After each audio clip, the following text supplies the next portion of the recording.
This platform is concerned only with imaginism. We believe the supreme power that created the universe is all imagination. We believe that man is all imagination, and this supreme power we call God exists in us, and we in it.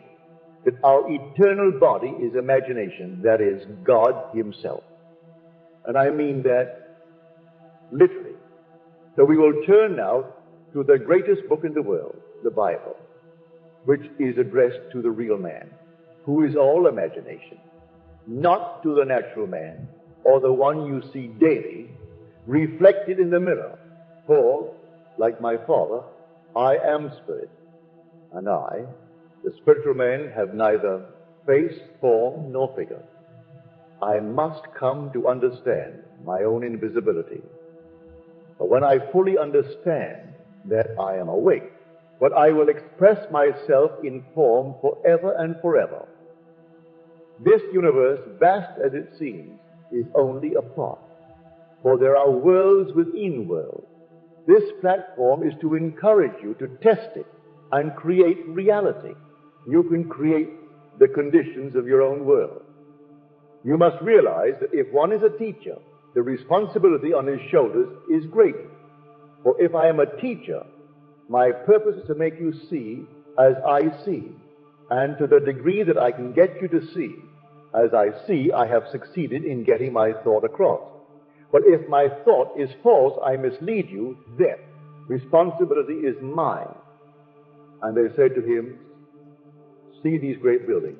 And he said, yes, I see them, but not one stone of them will be left standing on another. And there will be wars and rumors of wars and all the conflicts of the world. And even the sun will be darkened and the moon fail to give its light. These things must be. But now take a lesson from the fig tree. For when you see the leaf appear, you know that summer is near. And when these things happen, he is at the gate, etc. This is all addressed to you. The real you, not to the man of sense. It is addressed to the imagination. What structures will be cast down? These on Wilshire Boulevard. Time will erase them. Economy will dictate their fall. As land grows in value, these buildings will come down to make room for taller ones.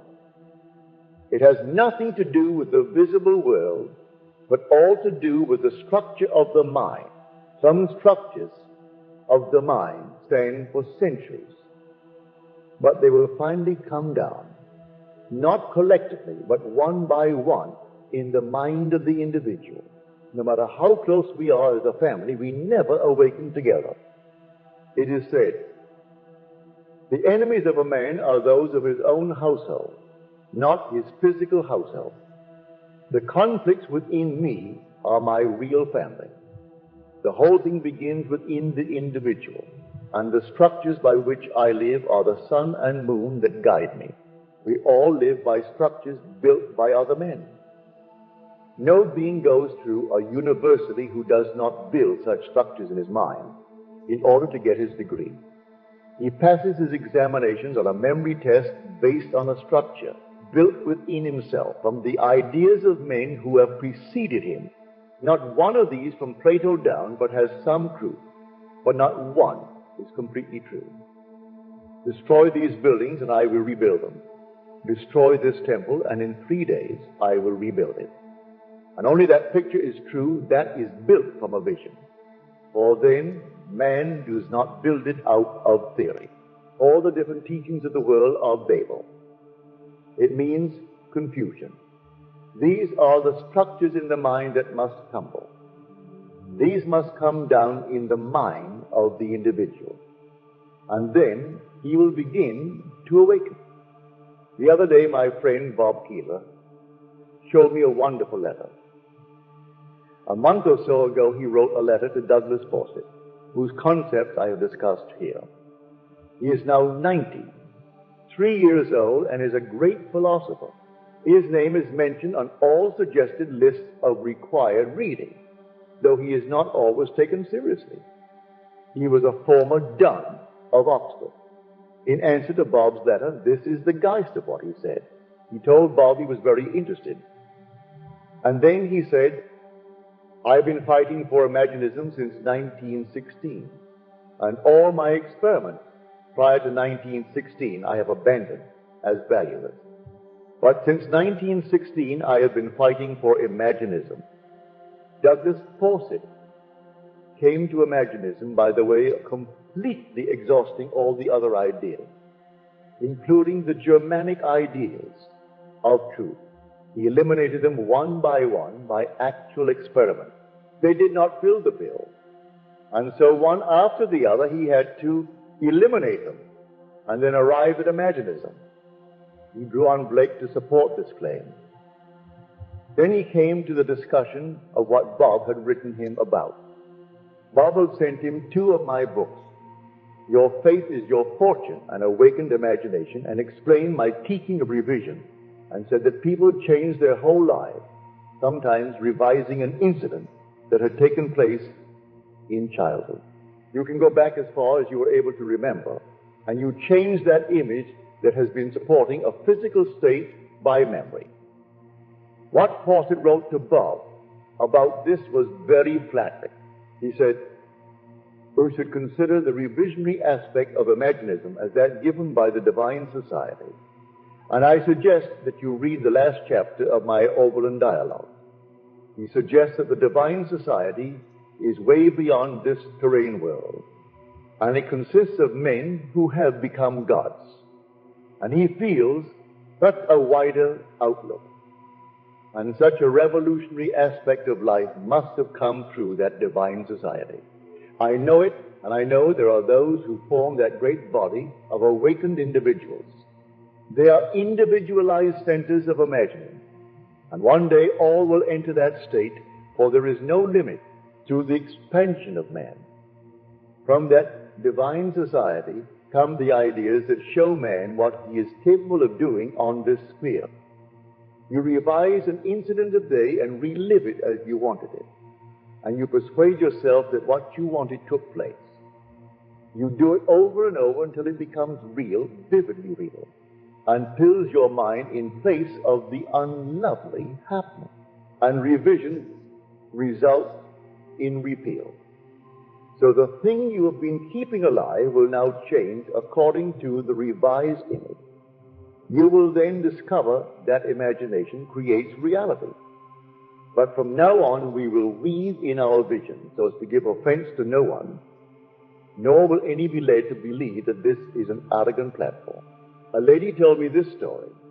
She was reading one of my books when a friend came by and seeing the book said, I do not care for him or wrote to him. I go to Dr. X. Dr. X says the same thing, that God is man. But when Neville says it, he sounds as if he meant it. But when Dr. X says it, we know he does not mean it. He spoke as one having authority, not as the scribes and the Pharisees. A scribe is one who says the words of others. The one speaking with authority has realized his own invisibility, so that when he says God and man are one, he knows it. And do not tell him to turn the stones into bread, for he will say, get thee behind me. He is teaching and telling you who you are, for he has found out who he is, and there is only one. You in me and I in you. Everything in your world you can create, for you are creating anyway. Though not always wisely, some are frightened when you boldly assert that God is man, but you cannot restrain the feeling of authority, for I know God is man. I know the symbol that out of his own brain he will bring forth a child, and a wise man will put it in his hands and he will hold it. It seems mad, but I sired it. Who is the son? God. Who is God? I held him. But you are limited to this little garment of flesh for educative reasons. How could you reach people who are climbing through infinite levels of awareness unless you could reach them as one of themselves? So, one returned. he can gain nothing from the return. Everything man has entered, he has entered. But he returns, and as his father did, takes on the limitations of the flesh, returning through the womb of a woman. It is all imagery or the outpicturing of the individual and what he is doing in this world. If I speak with authority, I cannot help it. For I know from my own mystical experiences that man is all imagination. When I walk through this world, I bring images through my five senses. If I do not rise above it, but live in it as if it were true, then I am anchored in the senses. The real you is all imagination. But between you and the natural man stands the spectre of reason. And one must cast him into the lake and bring before your mind's eye what you would see and touch and hear if what you desired were a reality. And if you walk in that image, you will bring about a transformation in your world. We have these great giants like Plato, etc. And every child builds into his mind the structures of such great minds who give only partial truth. But as we are told in Mark 13, all these great buildings will go down. None will survive. Only the vision. The temple not built with hands, it will survive. Everyone here can be the woman or the man he wants to be, for God has never left you. God actually entered this body when you jumped in your mother's womb. He entered death's door. This body with us and remains with us until we awaken. For the day will come when you will awake, and then you are he. And then you are he, and the whole thing will be unfolded. Let us go out determined to bring the buildings down by putting something in their place. As you become more and more aware, the old buildings will collapse. In the mind of every man, these structures are built by the teachers of the world, but only the individual can bring to life the structure within himself. We awaken individually, not collectively. He comes, as it says, in clouds of glory, but inside you, all things topple at last. They used to beat us to make us well. Now they give us blood for the same reason. We change from this diet to that. Each work in its time. These are structures that are built into the minds of men. These will not fall collectively. For example, fascism has not yet fallen. It only falls in the mind of the man who has discovered within himself how empty it is. But do not think that because they have lost the war, that it is not still a structure in the mind of people. All these buildings will fall, but it has nothing to do with our lovely buildings on the avenue. The economy will take care of those. But the buildings that the Bible speaks of are within you. That book is speaking of you, of us. God so loved you and me that he became us individually and stamped that print on us that makes each of us unique. We are all individualized, but we are visible on certain levels of our being. The real you is an infinite God. On this level, you have turned around, but the ascent is by the effort you will make through faith. Yet 90% of what you receive will not be through your effort, but through grace. You have no conception how much is given to man. Your effort is always multiplied 1,000-fold. You make your effort and you will be amazed at the gift that comes to you. 90% is by grace, and only a maximum 10% is by the effort of the individual. God is not here to punish us or to get even. It is the awakening of God in man. Here is one great philosopher, Fawcett, who came to it completely by elimination. He wrote, "I am so happy to find several allies in your great America. Everyone individually will awaken to the reality he is seeking. And that is his own wonderful imagination. And that is God. That is the one called the potter. I went down to the potter's house, and the potter was working at his wheel. I went right into my own being. I was working at the wheel. I was cogitating on what I had during the day. And the vessel in his hand was spoiled, but he reworked it into another vessel, such as seemed good unto him. Jeremiah 18. Well, today, did I take something that was spoiled and rework it? Did I take some distressing word and rewrite it? I could not stop the image forming when I read the letter today. So I hold in my hand that which is spoiled. But I can rework it and fashion it into another vessel. I can read the letter I wish I had received. Everyone has to do that. So if I did not do it, he is not speaking of me, for I am not being the potter as I should. He is speaking of the one who, as in Jeremiah 18, is trying to awaken. Imagination is the potter. The word means maker. It also means God. So I went to God's house and I found him within myself. I sat alone thinking, which means being at my wheel, and what I held in my mental hand seems to be spoiled. So I rework it into a more wonderful vessel. If I can do it, I have proved I am beginning to awaken. But do not try to create any new religion. Religion means devotion to the most exalted experience you have had. Do not try to rewrite it. Do not add to the Tower of Babel. Visions will come bearing witness to your progress. As they come, you know where you stand. You go from Genesis to Revelation. You come to the point where there is no sun and no moon. You do not need them. You become your own light. As in my story told in my book, The Search, I walked in a beautiful twilight. It is a vision, and it happens to the individual, and you will know that he is risen, and it means you. They will call you by your name. It is the most perfect thing in the world. It is your name, and it is your name forever. Let no one tell you it is not true. The vision is more true than all the structures that are being built in the minds of men by conjecture.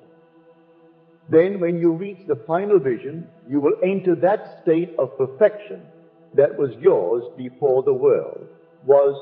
None will be lost. If one is lost, someone will come, and I do not care what a man has done. None will be lost, for then God will be lost. If one is lost, someone will come out and volunteer to go and find him. If he or she has to marry the other to redeem him or her, someone from that divine society will volunteer to come. Not one will be lost, for we are all one, and we are all awakening. These are perfect visions from Genesis to Revelation, with a few commentaries. Ruth, Esther, Ecclesiastes. These are commentaries and not perfect visions, but the 5 books of the Torah: Joshua, Judges, Kings, the Psalms, Isaiah, Jeremiah. These are perfect visions, and they are true. And you will pass through them. And you will pass through them and know the whole story is true. And you will see it reflected in your world of shadows. You walk this world and you do not think you are a fire, but this world is the fire. And when you come out, you are like a burnt offering in the hand of God. This world is the flame of experience. We are looking at different views, and I am here to encourage you to live nobly and be faithful to your dreams, that it may crystallize. These things are only to prove that you can create. Do not become lost in the thing you create. Go back and create some more. My whole purpose is to tell you how wonderful you are. And if after the first night of this series you thought I was a dangerous man because I meant what I said, that God and man are one, well, it is what I have been sent to tell you. And may I also tell you that everyone who is sent is called a devil. And God loves every one of them. Now let us go into the silence